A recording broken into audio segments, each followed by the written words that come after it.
Kasabay ng anibersaryo ng Philippine Coast Guard, nangako si Pangulong Bongbong Marcos na patuloy ang modernisasyon ng ahensya. Ang PCG daw kasi ang nagsisilbing frontline sa West Philippine Sea. Para bigyan ng mukha ang balita, Mobile Journal Julie Baiza. Nangako si Pangulong Bongbong Marcos na mas palalakasin pa ang kakayahan ng Philippine Coast Guard para sa patuloy na pagdepensa sa teritoryo ng bansa.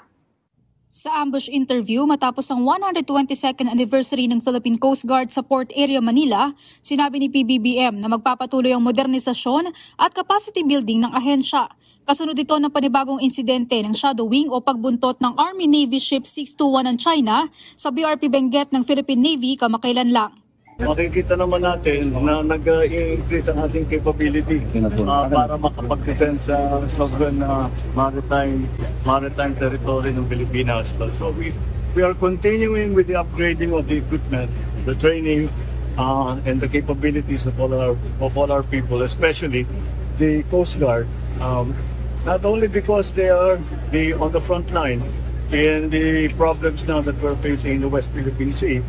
Kasabay nito, ibinida rin ng Pangulo ang pagdaragdag ng mga bagong PCG vessel na makatutulong daw sa bansa. The new vessel that we are seeing there, the 40-foot vessel that is made in Cebu, yan ang isa sa ating mga idadagdag natin. We will eventually have 40 of them and that will give us an increased capability. This is ongoing.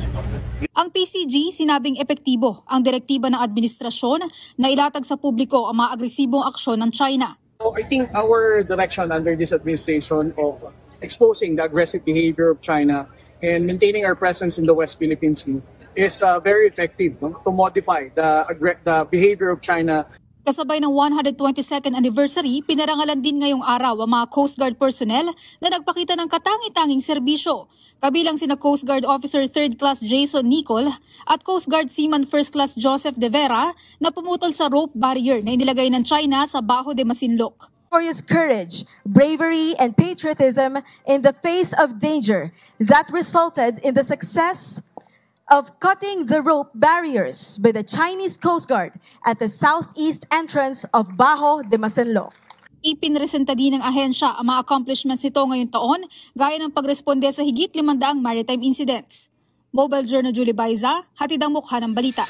Gusto mo bang lagi kang updated sa mga balita? Aba, simple lang. Mag-subscribe ka na dito sa 1PH. I-click mo lang ang subscribe button at notification bell para hindi ka nahuhuli sa mga balitang dapat mong malaman.